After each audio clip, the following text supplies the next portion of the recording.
Good day everyone and welcome to this short video about one of the few snippets of PvP information from the devs that we are graced with from time to time. This is about the recent announcement of some Cyrodiil population cap tests made on the official forums. Brian Wheeler came out with this post talking about short tests for all servers where they increase the population cap for a day and grant double alliance points in the campaigns tested for this time. Starting off on December 6th is PCEU, followed by PCNA and the console servers for what appears to be one day for each server. It seems like they will only decide on whether to do this for the other servers if all goes well on PCEU. The tests will end on December 12th, and that's literally it for information right now. It's nice to hear about some concern for PvP with this post, but I have to admit there's a lot of questions to ask and remarks to make here. That's one of the two reasons I want to make this video.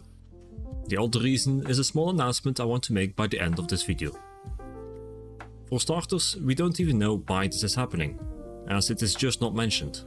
I assume it's due to the better performance we had with the new servers installed earlier this year. But even that is questionable, since both on PCNA and PCEU things are getting worse again in primetime hours. From my perspective, being PCEU, it's still significantly better than the unplayable mess we had before. But regardless, the performance is slowly degrading again. I can only assume that this will get worse with population cap increases, and I guess that's what they want to test. I'm not sure why you'd want to do that though. It's clear the servers are already starting to struggle as is right now. But really, there's other problems that I think players struggle with more than the lack of action. For example, the proc set meta with sets like Master Dual Wield, Vatesh Destro, Marslock, Zaan, etc. Or the combat bug, which seems to get worse every patch. So I'd also say the prioritization is off here. Next to that, we also don't know what the population cap is exactly, which I'd say is pretty interesting information for PvP players. There's talk about it being 300 players on each faction, or less or more. Honestly, with the lack of action I see even when campaigns are triple pop locked, I question even this number.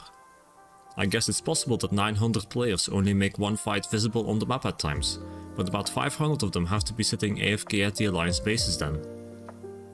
There's a help page as well, mentioning that the population cap is 1800 players per campaign, so 600 players per faction. I don't think it needs explaining how unlikely that is for anyone regularly playing PvP. So this post has to be pretty outdated, and the cap has been lowered without clear information about this when it was still lagging on the previous servers. Correct me if I'm wrong on this last point though. Since there are new servers, they might reverse the population cap to the original number on the help page.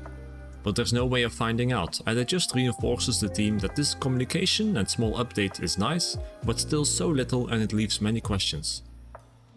Anyway, that's all I know about this PvP test. I'd say do go in and PvP on that day if you plan to game then regardless, since showing a response to things like this might also be motivating for the devs to take a look at other things PvP wise as well.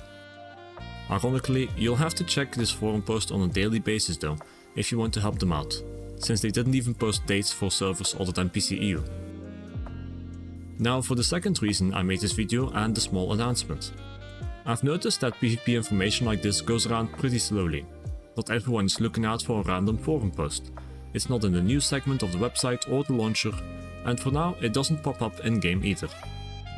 Personally, I also didn't find this news. Someone had to tell it to me, so really a large part of the PvP news is just people talking to each other through Discord servers, for example.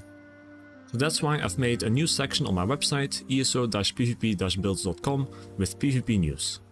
I don't want to make a video every time something happens, but putting out a small post is definitely easier to do.